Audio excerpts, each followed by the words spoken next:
नमस्ते everyone, Monika astrology में आपका बहुत बहुत स्वागत है। आज हम बात करने जा रहे हैं कुंभ लग्न की और मई महीने के राशिफल की। सबसे पहले शुरुआत करेंगे कि इस महीने का ग्रह गोचर किस प्रकार से है। सूर्य 1 से 14 तारीख तक मेष राशि में और 15 तारीख से वृषभ राशि के अंदर चले जाएंगे। मंगल 1 से 10 तारीख तक मीन राशि में और 11 तारीख से मंगल मेष राशि के अंदर प्रवेश करेंगे। बुध 1 से 14 तारीख तक मेष में और 15 से 29 तक वृषभ राशि के अंदर रहेंगे। शुक्र 1 से 13 तक वृषभ राशि में और 14 तारीख से मिथुन राशि के अंदर रहेंगे। इस प्रकार से ग्रह गोचर है। सबसे पहले शुरुआत करेंगे कि इस महीने का क्या परिस्थिति है और किस तरह के गणनाएं हैं इस महीने की। तो सबसे पहले शुरुआत करते हैं आपके लग्न के साथ। कुंभ लग्न का स्वामी है शनि। शनि द्वितीय स्थान में है। शुरू के 10 दिन तक मंगल के साथ स्थित है। तो लग्न का राहु है। व्यक्ति बहुत ज्यादा प्रैक्टिकल होता है, बहुत ज्यादा फाइनेंसिस को लेकर आप इस महीने चिंतित रहेंगे। अपने फाइनेंशियल परिस्थिति को कैसे संभाला जाए, अपने फाइनेंसिस को कैसे हैंडल किया जाए, तो ये आपके पूरे महीने का मुख्य कारण होगा, जिस चीज के ऊपर पूरा आपका ध्यान रहेगा। और प्रैक्टिकल अप्रोच भी इस महीने का मेन हाईलाइटेड पॉइंट है कि आप हर चीज में, बिजनेस के अंदर हो या जॉब में हो, खर्चों को लेकर या अपने फाइनेंसेस को लेकर ही केंद्रित रहेंगे। द्वितीय स्थान की बात करते हैं। द्वितीय जो गुरु बनकर आपके पंचम भाव में है, सेकंड हाउस में शनि और मंगल है। तो गृहस्थ जीवन और स्पेशली फैमिली लाइफ जो होती है, उसमें शुरू के 10 दिन कुछ उतार चढ़ाव की परिस्थितियां हैं, तो उसमें वाणी पे संयम रखना है। शुरू के 10 दिन वाणी में, मतलब जब फैमिली की बात आती है तो वहां पर आपको शांत रहना है। 10 तारीख के बाद की परिस्थितियां फिर भी बेहतर कहूंगी, रिलीफ आ जाएगा। आप तो शुरू के 10 दिन थोड़ा सा ध्यान रखिएगा। यहाँ जो इन्वेस्टमेंट करते हैं कैसे किए जाए, प्लानिंग करेंगे आप बहुत अच्छे से। तो शुरू के 10 दिन थोड़ा सा चिंता रहेगी, टेंशन रहेगी, किस तरह से रहेगा, आगे कैसे बढ़ेंगे, और अगर इन्वेस्टमेंट किया है तो किस प्रकार से रिजल्ट्स होंगे। तो ये आप बहुत कैलकुलेटिव अप्रोच के साथ आगे बढ़ेंगे। और यहाँ सेविंग्स में बढ़ोतरी करने के सोर्सेस और अलग अलग तरीके आपको यहाँ पर प्राप्त होंगे। अब बात करते हैं तृतीय स्थान की। तृतीयेश मंगल जो है, यहाँ पर तृतीय स्थान में आता है स्वगृही मंगल और दशमेश बनकर आपके तृतीय स्थान में है। कार्य से संबंधित ट्रैवलिंग, कार्य से संबंधित कुछ सरकारी काम कर रहे हैं तो उसमें बहुत अच्छी सफलता। बैंकिंग सेक्टर में है, फाइनेंशियली अगर कोई गाइडेंस का काम करते हैं, आप मीडिया से संबंधित काम करते हैं, बहुत अच्छे रिजल्ट्स होंगे। ट्रैवलिंग से बहुत अच्छा लाभ होगा, मार्केटिंग से बहुत अच्छा लाभ होगा। तो 11 तारीख से आपको करियर में बहुत पॉजिटिविटी यहाँ पर देखने को मिलेगी। आत्मविश्वास में एक बढ़ोतरी होगी, हिम्मत मिलेगी आपको, आप में बल होगा कि आप निर्णय ले पाए, आगे बढ़ पाए। और सूर्य यहाँ पर शुरू के जो समय के अंदर उच्च के हैं, तो ये भी आपको बहुत ज्यादा फोकस्ड बनाएंगे, बहुत ज्यादा करेजियस बनाएंगे। आप वेल प्लान्ड अप्रोच के साथ आगे बढ़ेंगे। अब बात करते हैं चतुर्थ भाव की। देखिए, चतुर्थ भाव में शुक्र तो है ही, सूर्य 15 तारीख के बाद आएंगे जो आपके 7th लॉर्ड भी हैं। तो ये एक ऐसी परिस्थिति बन जाती है, तो प्रॉपर्टी रिनोवेशन करवाना चाहते हैं या प्रॉपर्टी से संबंधित कोई भी कार्य भी करते हैं, प्रॉपर्टी लेना चाहते हैं, प्रॉपर्टी बेचना चाहते हैं, बहुत फायदे कारक रहेगा। यहाँ पर व्यक्ति अपने घर को भी बहुत साफ सुथरा रखता है, घर को बहुत ज्यादा रिनोवेट करके रखता है, या इस तरह के कुछ खर्चे भी करता है। जो लग्जरी ओरिएंटेड थॉट्स यहाँ पर आना शुरू होते हैं, जो मतलब घर के इंटीरियर का काम करते हैं, उन लोगों के लिए बहुत अच्छा समय रहेगा। यहाँ पर आप बहुत बेहतर परफॉर्म कर पाएंगे। और यहाँ पर जो 4th हाउस होता है अपना मन होता है, तो मन के अंदर इस तरह की कुछ पॉजिटिव भावना रहेगी कि आप बेहतर कर पाओ। पंचम भाव की बात करते हैं, पंचमेश जो है वो तृतीय स्थान में और चतुर्थ स्थान में, तो आपकी संतान का एक जगह से दूसरी जगह पर कहीं पर भी एजुकेशन से संबंधित एडमिशन हो सकता है।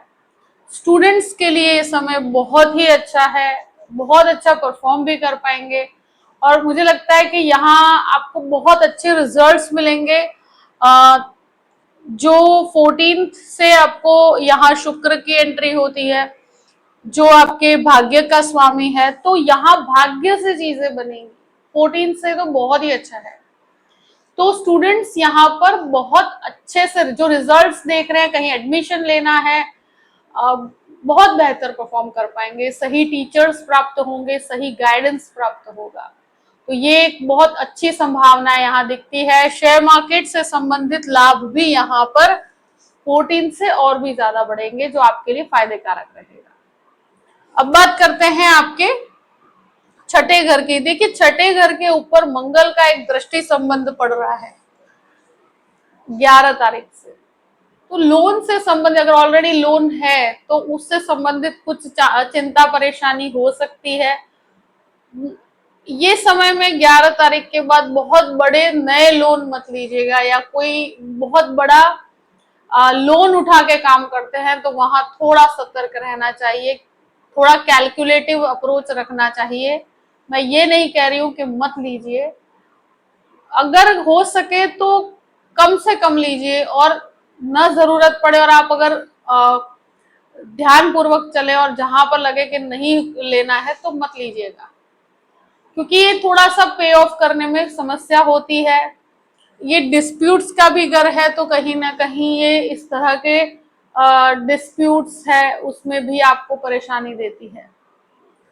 नीचस्थ दृष्टि है मंगल की यहाँ पर, तो स्वास्थ्य को लेकर भी थोड़ा सा उतार चढ़ाव की परिस्थिति रहती है। ब्लड प्रेशर से संबंधित समस्याएं, स्किन रिलेटेड प्रॉब्लम्स यहाँ पर थोड़ा सा परेशानी का कारण हो सकता है। किसी को कोलेस्ट्रॉल से संबंधित समस्याएं यहाँ देखी गई है, तो स्वास्थ्य को लेकर लाइटली नहीं लेना चाहिए, थोड़ा सा ध्यान रखिएगा तो बेहतर रहेगा आपके लिए। शत्रु थोड़ा सा हावी होने की कोशिश करेंगे, कुछ परेशानी आपके ऊपर हावी होने की कोशिश करेगी, पर वहां पर आप थोड़ा संयम रखिएगा, हिम्मत रखिएगा तो बेहतर रहेगा। और व्यर्थ के झगड़े विवाद में आपको नहीं पड़ना है 11 तारीख के बाद। सप्तम भाव की बात करते हैं। सप्तमेश जो है तृतीय स्थान में और फिर चतुर्थ स्थान में, तो गृहस्थ जीवन के जो विवाद है उसको मेच्योरिटी से हैंडल कर पाएंगे आप। यहाँ उच्च के सूर्य है, तो फैमिली के अंदर सेटल्ड होकर रहना पड़ेगा आपको। थोड़ा सा हो सकता है कि आप पति पत्नी के बीच में थोड़ा सा डोमिनेटिंग अप्रोच हो, छोटी मोटी चीजों में अग्रेशन हो, मगर एक सपोर्ट सिस्टम रहेगा आपके साथ, तो वो एक बेहतर परिस्थिति है। यहाँ बिजनेस में काफी अच्छे ग्रोथ की परिस्थितियां इस महीने। अब बात करते हैं अष्टम भाव की। अष्टमेश बुध बनकर आपके तृतीय स्थान में और फिर चतुर्थ स्थान में, ट्रैवलिंग और रिसर्च से बहुत अच्छे लाभ होंगे।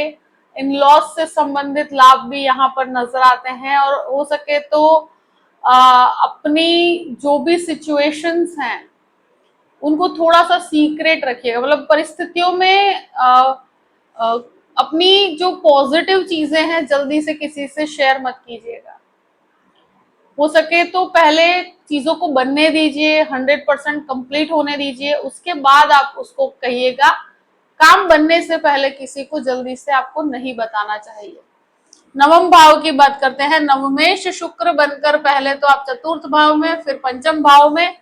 हायर एजुकेशन की बात करो, ट्रैवलिंग की बात करो, आध्यात्मिक ट्रैवलिंग की बात करो, बहुत अच्छे ग्रह है। मास्टर लेवल एजुकेशन के लिए जाना चाहते हैं 14th के बाद करिए, बहुत बेहतर है। इस समय के अंदर भाग्य का पूर्ण सपोर्ट रहेगा। प्रॉपर्टी संबंधित कार्य में भी आपको बहुत अच्छे लाभ होंगे, पिता से संबंधित लाभ रहेंगे। दशम भाव की बात करते हैं। देखिए, दशमेश की परिस्थिति आप देखिए कि द्वितीय स्थान में है शनि के साथ इनिशियल 10 दिन, उसके बाद उच्च के हो जाते हैं मंगल। ये एक बहुत गजब की परिस्थितियां हैं। जो जॉबलेस है उनको 11 तारीख के बाद कंफर्म्ड जॉब मिलेगा। इनिशियली सूर्य भी उच्च के हैं, वो भी जॉब दिलवाने में सक्षम है, मगर जैसे ही 11th के बाद की परिस्थितियां हैं तो करियर में आपको बहुत ऊंचाइयों की तरफ लेकर जाएगा। एक चीज जरूर कहूंगी कि ईगो मत रखिएगा, अपने आप को बहुत ज्यादा डाउन टू अर्थ रखिएगा, तो ही आप इसमें बहुत कुछ प्राप्त करोगे। लोगों के सपोर्ट से कार्य आगे बढ़ता है, लोगों के सपोर्ट से आप कुछ बन पाते हैं। तो एक यूनिट की तरह काम करना है, लोगों को साथ में रख के काम करना है। कहीं पर भी मतलब डोमिनेटिंग अप्रोच नहीं लाना चाहिए, एक अंडरस्टैंडिंग क्रिएट कीजिएगा तो आपको बहुत लाभ होंगे। ये समय आपके लिए बेहतर है। 10 तारीख के बाद करियर में बहुत अच्छी ऊंचाइयां हैं। जो प्रमोशन एक्सपेक्ट कर रहे हैं डेफिनेटली 11 तारीख के बाद प्रमोशन की संभावनाएं बहुत अच्छी है। अब बात करते हैं 11th हाउस की। 11th लॉर्ड जो गुरु बनकर आपके पंचम भाव में है, गुरु खुद के घर को भी देखते हैं, तो लाभ की, फाइनेंशियल लाभ की प्राप्ति है। एक से ज्यादा इनकम के स्रोत बढ़ेंगे, आप नई नई चीजों को ट्राई भी करेंगे, आपके कॉन्टैक्ट्स के थ्रू आप बहुत कुछ प्राप्त कर पाएंगे। बच्चों से भी आपको काफी अच्छे लाभ है। 12th हाउस की बात करेंगे। 12th लॉर्ड आपके द्वितीय स्थान में है, जो व्यर्थ के खर्चे, लीगल कॉम्प्लिकेशंस के पीछे कुछ खर्च, अगर कोई लीगल कॉम्प्लिकेशंस है तो उसके पीछे कुछ ऐसा खर्च हो सकता है जो आपको परेशानी दे सकता है। मैं एक ही चीज कहती हूँ कि अगर बातचीत करके परिस्थितियों को संभाला जाए तो सबसे बेहतर है। वैसे कोई समस्या नहीं आएगी आपको, 11 तारीख के बाद बहुत अच्छी परिस्थितियां हैं, मगर बहुत शांति से और संयम से हैंडल कीजिएगा। अगर कोई लीगल कॉम्प्लिकेशन है तो विदेश से संबंधित जो भी कार्य है उसमें 11 तारीख के बाद की परिस्थितियां बहुत बेहतर है। एजुकेशन के पर्पज से बाहर जाना चाहते हैं तो परिस्थितियां आपके लिए फायदेकारक रहेगी। देखिए, अमावस्या जो है 16 तारीख को है, हो सके तो 16 मई के दिन अन्न का दान कीजिए, जितना हो सके उतना कीजिए। जिनको जरूरतमंद लोग हैं उनकी मदद कीजिएगा, और खाने का मतलब जो होता है ना अन्न, उसका दान करना सबसे श्रेष्ठ होता है। तो वो 16 मई के दिन कीजिएगा, आपको कहीं पर भी कोई समस्या नहीं आएगी। ये दिन इतना पावरफुल होता है कि परिस्थितियों में से निकालने की क्षमता रखता है। ये पुण्य आप जरूर कीजिएगा। जो भी परिस्थिति है मैंने आपके सामने रख दी है। आई होप कि ये वीडियो आपको पसंद आया होगा। पसंद आया हो तो लाइक भी कीजिएगा और सब्सक्राइब भी कीजिएगा। Thank you so much. जय श्री कृष्णा।